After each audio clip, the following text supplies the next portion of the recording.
Alors dans ce panel inaugural, un petit peu sur l'espace-temps du processus génocidaire, j'ai proposé de traiter de la dimension plutôt extérieure du concert européen, qui a d'ailleurs été déjà abordé par ma voisine, Jeannette Klein. Il aurait peut-être fallu d'ailleurs, était plus juste de parler de cacophonie européenne et de la question des réformes de 1878 à 1914, c'est-à-dire de poser la question des conséquences de l'ingérence des puissances pour la protection des Arméniens dans la prise de décision des unionistes qui finiront par se débarrasser de l'encombrante question arménienne en se débarrassant des Arméniens. Le thème n'est pas du tout neuf, a fait l'objet d'une abondante littérature savante ou de débats politiques, et je ne vais pas ici retracer l'histoire de la question d'Orient, cette longue chronique du déclin jusqu'à l'éclatement de l'Empire ottoman, d'abord du fait de ses difficultés structurelles à gouverner la diversité d'un empire. Jeannette l'a évoqué tout à l'heure, un empire qui, au fait de sa gloire, s'étendait sur 3 continents, des difficultés croisantes avec ce qui n'est que paradoxal en apparence, au fur et à mesure de sa construction, lorsque son arriération institutionnelle se révèle avec les défaites face à des adversaires en pleine expansion, en particulier son voisin russe. Du fait aussi, donc déclin et éclatement, de la rivalité des puissances pour le partage des dépouilles qui utilisent tous les moyens d'intervention militaire, économique, religieux, culturel et humanitaire. Alors le terme est anachronique, mais on parle quand même de droit d'intervention d'humanité, de droit des gens, donc pas totalement. Enfin, du fait de l'éveil des nationalités, utilisant eux aussi leurs différents moyens, et notamment l'opposition que vient d'évoquer Erdal. Donc je ne vais pas refaire le récit non plus de l'émergence de la question arménienne sur la scène internationale dans le cadre de la question d'Orient, un récit qui prend généralement comme point de départ, Jeannette l'a évoqué tout à l'heure, l'inscription dans les traités consécutifs à la guerre russo-turque de 1877-78 dans les Balkans au Caucase.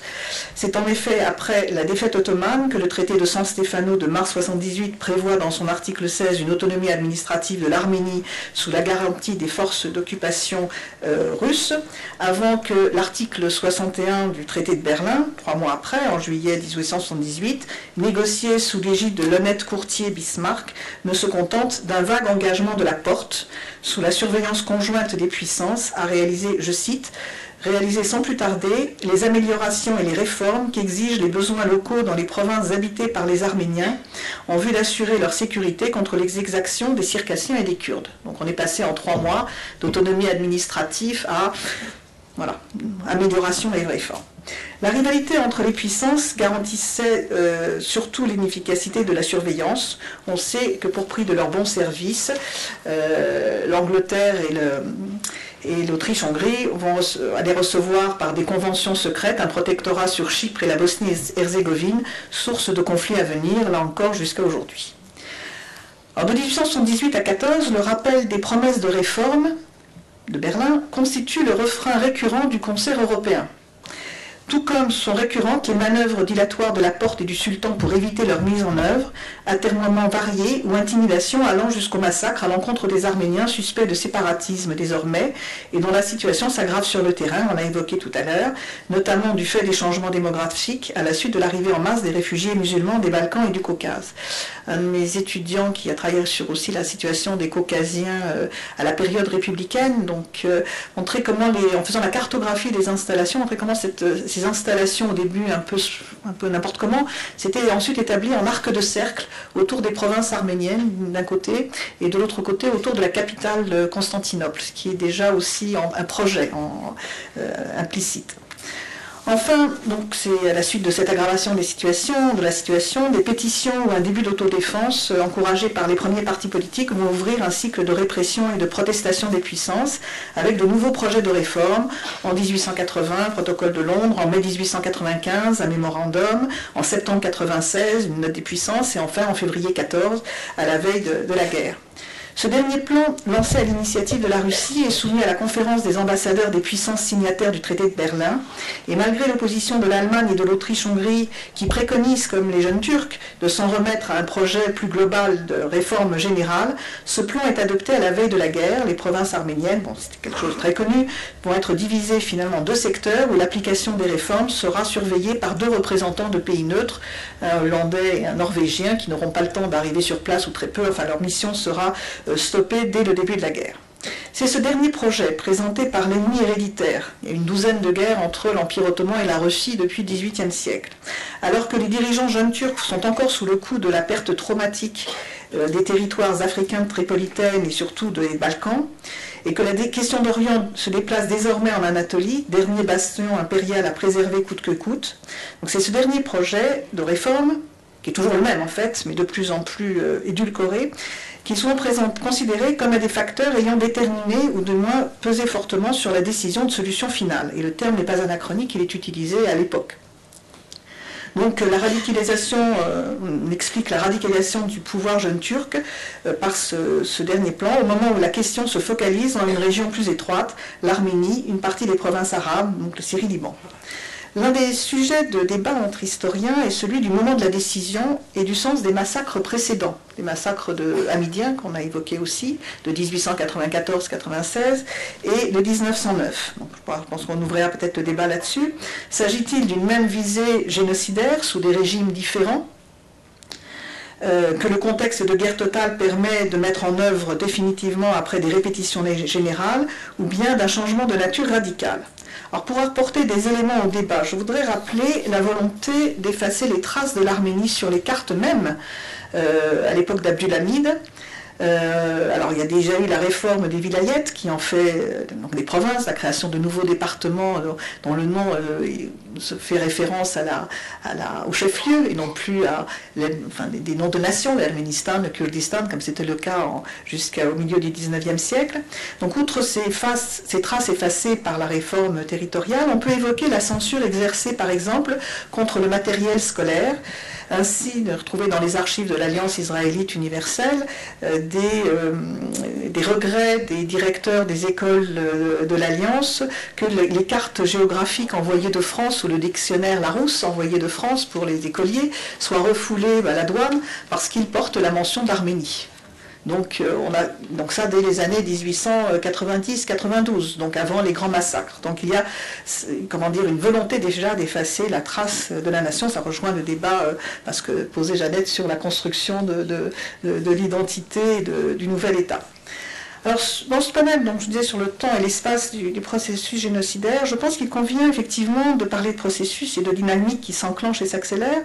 Je voudrais replacer la question dans un temps plus long et un espace plus large que l'Anatolie, pour une mise en perspective qui combinerait relations extérieures et politique intérieure de l'Empire ottoman de façon plus globale, pour désenclaver la question arménienne. On en a beaucoup parlé hier lors de la conférence inaugurale. Alors bien sûr, cette question arménienne s'inscrit à la frontière russo-turque du Caucase, mais elle s'articule aussi avec les évolutions dans la partie balkanique, arabe et africaine de l'Empire, également à la frontière avec l'Iran, on oublie parfois, qui a été aussi un long adversaire de l'Empire ottoman, avec lesquels les guerres, on a l'impression, se sont arrêtées au XVIIe siècle, mais en fait se sont poursuivies tout au long du XVIIIe siècle, et les dernières guerres avec l'Iran ont lieu en même temps que les guerres russo-persanes et russo-turques en 1821-23. Il y a encore des accords aussi en 1837, le traité d'Erzurum pour fixer la situation des ressortissants iraniens, des marchands iraniens qui sont souvent arméniens dans l'Empire ottoman. Donc ce facteur-là ne doit pas non plus être oublié.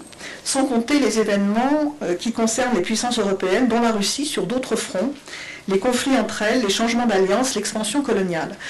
On oublie souvent que l'Empire ottoman, comme les autres puissances, ont une vision globale des problèmes et on a tendance à se focaliser sur un lieu, à travers la question arménienne.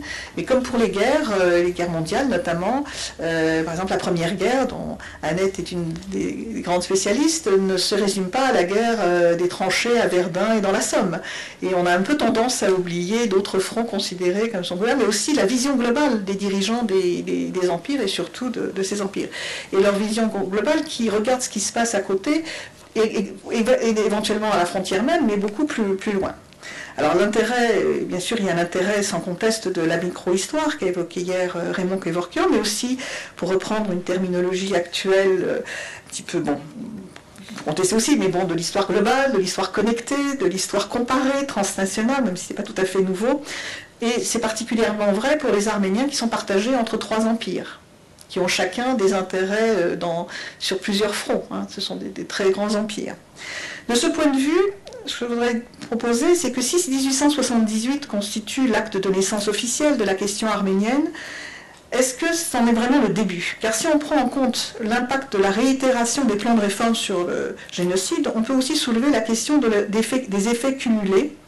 Si on y ajoute les interventions dans d'autres régions de l'Empire, depuis le fameux traité de Küçük-Kaynarca de 1774, qui est l'acte de naissance de la question d'Orient, certes les Arméniens n'y sont pas spécifiquement mentionnés. Dans des articles que la Russie veut interpréter comme un droit de protection des 40% de chrétiens orthodoxes que compte alors l'Empire. En fait, les deux articles en question se portent sur la création d'une église grecque à Constantinople et la protection des servants de cette église. Mais l'Empire russe va leur donner une interprétation beaucoup plus extensive et considérer cette protection comme une protection générale des chrétiens orthodoxes. Or, les chrétiens orthodoxes, on pourrait penser que ça rappelle les capitulations, mais les capitulations concernaient les catholiques, les protestants qui n'étaient pas si nombreux, mais les chrétiens orthodoxes, c'est 40% de la population à l'époque. Donc c'est un droit d'ingérence formidable que s'attribue la Russie victorieuse. Ce traité bouleverse effectivement le rapport de force et va déterminer une nouvelle dynamique. Il met en avant le soutien et le droit d'intervention par solidarité religieuse et le principe du droit des gens, un principe qui est en train de s'élaborer de façon de plus en plus précise, en faveur de sujets de seconde zone, par ailleurs sensibles au mouvement d'émancipation des peuples et des colonies. Parce que c'est à la même époque qu'a lieu le mouvement d'indépendance américaine, dont les gens entendent parler. Indépendance américaine au nom du droit des peuples à disposer d'eux-mêmes, qui est un des premiers mouvements anticoloniaux. Donc les traités contiennent aussi des clauses d'amnistie pour les populations qui se seraient révoltées au profit d'une des puissances en guerre, donc on rejoint là la question de la loyauté, et des clauses initiant des échanges de population, le droit de quitter le pays avec ses biens sans entrave vers les terres du rival. Donc on a en germe dans ce traité des problèmes qui vont se poser de façon plus importante après. On retrouve ces ingrédients dans les traités russo-turcs qui ponctuent les guerres successives dans les Balkans, en mer Noire, au Caucase, comme dans les traités russo-persans qui fixent la frontière à l'est. Le traité d'Hyacinthe 1792, après, avec la confirmation de l'annexion de la Crimée par la Russie, le traité de Bucarest qui, après la guerre, une nouvelle guerre russo-turque, les conventions russo-turques d'Ackermann, la convention anglo-franco-russe de Navarin en 1827, et le protocole de Londres et le traité de Constantinople au sujet de la Grèce, qui a commencé sa lutte pour l'indépendance, les différents traités russo-persans, 1813, 1828, les traités d'Andrinople. Et après la révolte du Pacha d'Égypte, plus dangereuse car venant d'une province musulmane, le soutien anglo-franco-russe à l'Empire pour empêcher son démantèlement est contemporain de la proclamation de la première charte. Je vais aller rapidement, pour tenter d'enrayer le déclin et assurer le retour à la stabilité et à la prospérité par une meilleure gouvernance en matière de justice, d'impôts, de services militaires et par l'égalité des droits. Non sans réticence de la part des musulmans qui y voient la fin de leur situation privilégiée. Et d'ailleurs, un firman envoyé aux gouverneurs et oulémas des provinces est nécessaire pour bien expliquer la volonté du sultan. Et c'est à partir de ces premières chartes qu'on voit déjà les réticences s'exprimer à travers des premières réactions de violence. On a évoqué la violence tout à l'heure, l'affaire de Damas qui intervient en 1840 dans son contexte. Mais au-delà, je pense que l'un des points, et pour ça que je voudrais remonter plus en avant l'apparition de la question arménienne implicitement, même si elle n'est pas directement dans les traités, à la guerre de Crimée. Je pense que c'est un des points tournants, c'est sans doute une des premières guerres mondiales, entre guillemets. C'est une coalition européenne qui allie la France, l'Angleterre, la Sardaigne, aux côtés de l'Empire ottoman contre l'ingérence croissante de la Russie.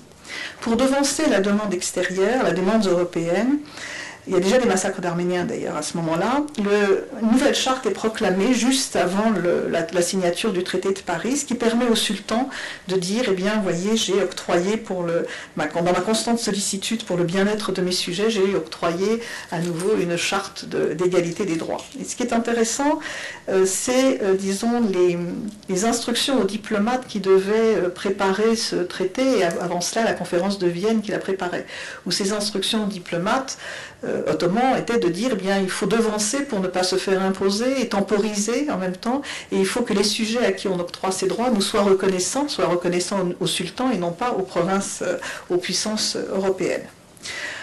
Alors les réformes qui s'arriveront plus tard, et on aura ce même phénomène, c'est qu'elles seront toujours proposées dans un contexte de guerre, de défaite, juste pour devancer. C'est le cas aussi de la Constitution de 1876, annoncée comme un coup de théâtre au moment des guerres, la conférence de Constantinople qui essaie de régler le conflit dans les Balkans.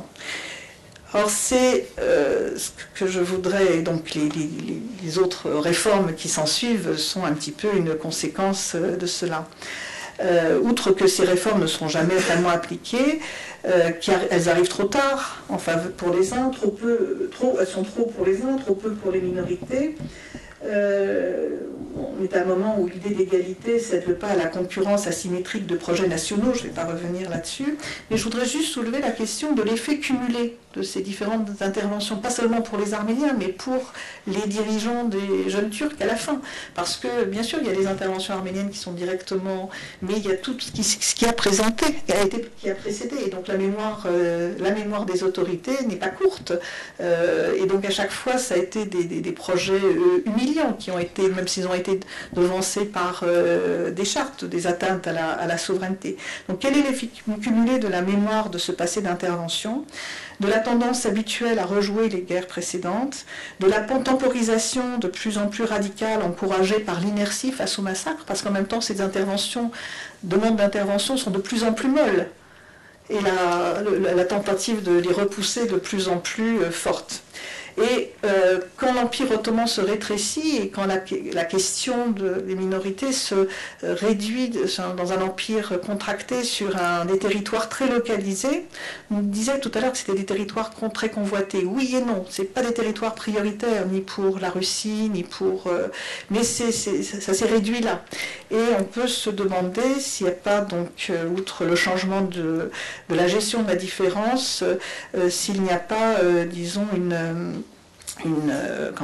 volonté de prise de revanche sur ce territoire, une prise de revanche facile sur toutes les humiliations précédentes. On voit aussi après l'échec de la politique ottomaniste et pan-islamiste d'Abdulhamid, de plus en plus on est vers la rupture du pacte impérial. Et déjà cela, je reviens au traité de Paris ou à la conférence, enfin, la guerre de Crimée, déjà dans cette période les grands pachas réformateurs et là je ne nie pas la volonté sincère sans doute d'un certain nombre de dirigeants de transformer l'Empire et la société, mais ces pachas étaient considérés comme Midat Pacha à l'origine de la première constitution comme les Gavur Pacha, c'est-à-dire que les libéraux étaient mis au même rang que les populations dominées, ce qui montre bien voilà, ce que renvoie au niveau de la société l'image de ces tentatives de réforme. Donc pour conclure, donc rappeler aussi l'effet miroir, non seulement donc ces aspects cumulés dans l'aspect cumulatif de ces interventions qu'il faut voir à mon sens dans une façon plus large, aussi ce qui se passe chez les autres puissances et qui est analysé, disséqué, les aventures coloniales, etc., les transferts d'expérience, les transferts que ce soit par exemple l'assassinat d'Alexandre II qui encourage la paranoïa d'Abdulhamid, hein. Alexandre II c'était le tsar libérateur, que ce soit aussi des transferts d'expérience dans l'organisation. Tout à l'heure, Erdal a évoqué l'organisation politique des jeunes Turcs qui prend modèle sur les partis arméniens, mais bon, précédemment, par exemple, les Hamidiés dont on a parlé prennent modèle sur les Cosaques. Hein. C'est l'ambassadeur de Pétersbourg qui ramène le modèle, et c'est un caucasien, beau-frère du sultan, qui le met en œuvre. Donc, je pense que voilà, c'est pour un peu reposer, je n'ai pas forcément répondu à la question, mais je voulais soulever ces questions pour reposer la question du moment où commence, de l'intention, du moment où les plans commencent à s'élaborer. Il y a là bien sûr le rôle dans la décision finale de la pression russe, mais sans doute aussi des puissances européennes qui ont constamment instrumentalisé les réformes, la question des réformes. De fait, dans les traités, les points essentiels ne portent pas du tout sur les interventions d'humanité, mais sur les concessions économiques, les droits maritimes, les droits de pêche, les droits de commerce, l'administration de la dette publique, les marchés d'expertise, notamment militaires, la construction des chemins de fer.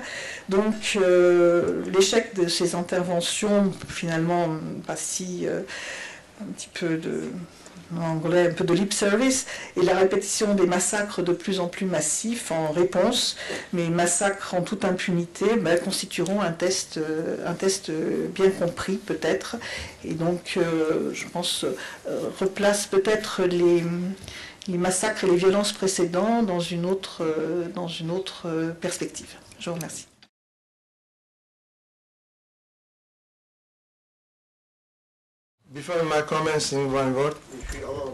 Avant de démarrer ma présentation, si vous me permettez, j'avais quelques informations à partager avec vous. Donc, lors de cette 100e anniversaire, il faut savoir que Sevan Nissanian, ancien professeur, écrivain, historien, scientifique, linguiste, professionnel du tourisme et architecte expérimental, est en prison de haute sécurité depuis le 2 janvier 2014 afin de faire taire les voix des Arméniens qui souhaitent encore vivre sur les terres historiques arméniennes. Donc ce processus, cet emprisonnement, lui a été imposé. Il est donc banni. Il a été emprisonné au total, en fait, 4 fois. Qu'est-ce que Nissanian a fait pour mériter cela, ce traitement? Nissanian a essayé de faire revivre le Syrinx, qui est un ancien village hellène. Il a aussi essayé de faire revivre l'architecture traditionnelle hellène. Dans le village, il a décoré ses terres avec des chefs-d'œuvre d'architecture expérimentaux et chaque, en fait, œuvre est un exemple de sa critique de la loi sur la construction. Il critique donc le régime et son histoire officielle pour imposer ses pénalités. Il résiste justement et souhaite vivre sur ces terres historiques. Nissanian a été condamné à une sentence de plus de 17 ans, tout simplement parce qu'il a créé ses œuvres, ses chefs-d'œuvre, et parce qu'il a écrit de façon critique concernant la mythologie islamique. Il fera au moins plus de 6 ans de prison, même s'il y a encore une procédure pendante devant le tribunal. Aucun écrivain en Turquie a soutenu Nissanian. Non seulement cela, mais le PEN turc a justement arrêté la campagne internationale PEN relative à Nissanian. Personne n'a essayé de le soutenir ou en a parlé. Même l'université où il était professeur ne l'a pas défendu. Ils ont dit « Nous avons bénéficié des connaissances culturelles de Nissanian, mais nous ne pouvons approuver ses actions. » Un autre aspect concernant cette affaire, c'est que les actifs culturels et les biens, en fait, des Arméniens en Turquie sont traités comme la propriété abandonnée. En réalité, il faudrait donner un prix d'architecture à Nissanian pour tout ce qu'il a fait. Et malheureusement, ce n'a pas été le cas, puisque ses œuvres ont été démolies.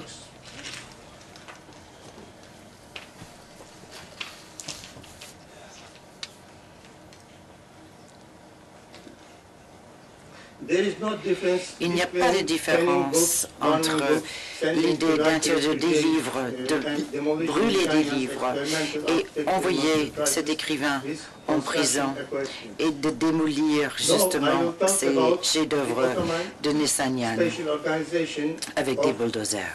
Maintenant, je vais me tourner à la question de l'organisation spéciale ottomane. Il ne faut pas oublier quand même que l'organisation spéciale existe toujours en Turquie. Cette organisation est éternelle. En tant que telle, nous connaissons les affaires de Sevan Nissanian et Hrant Dink. Lorsqu'un Arménien est en question, tout le monde est membre de l'organisation spéciale, en fait, y compris les écrivains. L'organisation spéciale était une organisation secrète assez étendue sous l'ordre d'Anvers, avec l'objectif de mener des actions de guerre irrégulières avec et indépendamment de l'armée ottomane. C'était pour l'organisation, c'est une organisation pour commettre ces crimes justement comme le nettoyage ethnique ou les génocides contre les communautés non musulmanes et ceux qui étaient considérés comme des ennemis. Ceci a commencé pendant la dernière période de l'Empire ottoman, mais a continué pendant l'ère républicaine. Pendant la Première Guerre mondiale, on a estimé qu'il y avait 30 000 membres de l'organisation spéciale et ces fonctionnaires étaient en fait les fondateurs de la Nouvelle République. L'organisation spéciale est à la fois une mentalité et qui a aussi survécu pendant la période du CUP et continue encore aujourd'hui. L'histoire officielle de l'organisation spéciale prétend qu'il s'agit d'une agence de sécurité établie en raison des circonstances à Tripoli et pendant les guerres des Balkans. Et donc, cette organisation spéciale avait des responsabilités au niveau opérationnel et c'était nécessaire. Cependant, on ne parle jamais des opérations internes de l'organisation et son lien avec le génocide de 1915. Ceci est toujours un argument rejeté. En fait, Galip Vardar, membre de l'organisation spéciale, se réfère à justement la dualité de cette organisation. Il dit que l'organisation spéciale était une organisation de très grande envergure et devait être ajustée en fonction de la politique domestique et étrangère et la nécessité de la guerre. Lors des dernières années de l'Empire, le plus grand exemple de ce phénomène, de ces gangs, on pourrait les appeler, est l'organisation spéciale créée justement par le CUP et qui avait encore plus de pouvoir que la bureaucratie civile ou militaire officielle ottomane. Il n'y a pas de documentation importante ou substantielle sur cette organisation spéciale. Les documents relatifs à l'organisation spéciale sont toujours dans les archives du gouvernement et ils ont été triés et détruits justement par le chef de sécurité. Nous savons quand même qu'une propagande aussi a été menée par l'organisation spéciale contre les opposants. Ils ont donc exploité et utilisé des journalistes, des écrivains aussi et des religieux à cette fin. L'organisation structurelle spéciale a une structure constamment en transition, c'est-à-dire avec des relations civiles et militaires au sein de ce triangle armée-parti-sécurité. Au centre, ce sont les officiers qui appartiennent à la 3e armée. Et donc, il y a aussi les membres qui étaient des officiers FEDAI lors de la réorganisation en 1913 après la guerre des Balkans. L'organisation spéciale avait beaucoup d'expérience en matière de nettoyage ethnique pendant les mouvements de résistance en Macédoine et lors des opérations de l'armée de l'action et la guerre des Balkans et à Tripoli. Donc, ils ont développé, en fait, ces pratiques. Pour en être convaincus, écoutez ce que disait Toynbee à propos de la destruction des chrétiens. Les attaques des Turcs en Anatolie occidentale contre les Grecs se sont intensifiées pendant le printemps de 1914. La terreur était partout. Les communautés grecques ont été déplacées, leurs maisons, leurs terres, tout ce qu'ils possédaient a été confisqué et ces personnes ont été assassinées. On voit bien qu'il s'agit d'un système systématique. Vahagen Dadrian dit que cette organisation spéciale a été créée en tant qu'unité contre les Arméniens avant que l'Empire ottoman rentre dans la guerre. Les personnes qui géraient l'organisation spéciale étaient au sein d'un cercle comité parti armée sécurité. Zürcher a noté que certaines responsables des provinces ont bien aidé à organiser le génocide sous la direction de Bahattin Sakir, qui était le directeur des affaires politiques. Cependant, certains prétendent, notamment les œuvres publiées dans le cadre de la stratégie sur le centenaire du génocide 2015 par l'État, que cette organisation spéciale n'était pas directement associée avec ce processus génocidaire. L'un des officiers à l'époque donne apparemment des preuves en disant qu'au début de la guerre, il y a eu plusieurs gangs envoyés d'Anatolie à partir d'Istanbul. Ces gangs étaient composés de tueurs et de voleurs qui ont été relâchés des prisons. Ils ont été formés pendant une semaine au ministère de la Guerre et envoyés à la frontière du Caucase par l'organisation spéciale. La plupart des meurtres et la plupart des atrocités contre les Arméniens ont été menées par ces gangs. Après la création de ces gangs, en août 1914, l'action militaire a flambé en Russie. En même temps, des attaques et des massacres ont eu lieu contre les Arméniens dans la région, notamment près de la frontière des Caucases. Et il y a eu des attaques aussi ponctuelles qui ont commencé des villages arméniens contre les intellectuels, les politiques, les religieux en septembre. Les gangs comptaient comme tâche principale sur la possibilité d'attaquer et piller les villages arméniens. S'ils ne pouvaient pas trouver d'armes, ils violaient les femmes, ils prenaient tout l'argent et tout ce qui avait de valeur dans le village. Il est vrai qu'il y avait des prisonniers de droit commun qui étaient membres de ces gangs dans les montagnes et qui servaient au rang de l'organisation spéciale. Avec le début de la guerre, l'organisation spéciale a commencé avec ses secrétaires Trabzon et Erzincan de Istanbul à s'impliquer dans la guerre. Cette unité active a été créée aussi avec l'appui des Allemands qui pouvaient aider au niveau de l'information et le sabotage contre les Alliés, notamment la Russie en Caucase. Cependant, ces initiatives n'ont pas toujours marché partout. En janvier 1915, par contre, tous les espoirs ont été perdus et l'organisation spéciale a continué son œuvre parce que, comme disait Sakir, le centre de gravité de la guerre n'est pas l'Égypte, ni Basra, ni Romélie, c'est l'Orient. Après cet échec,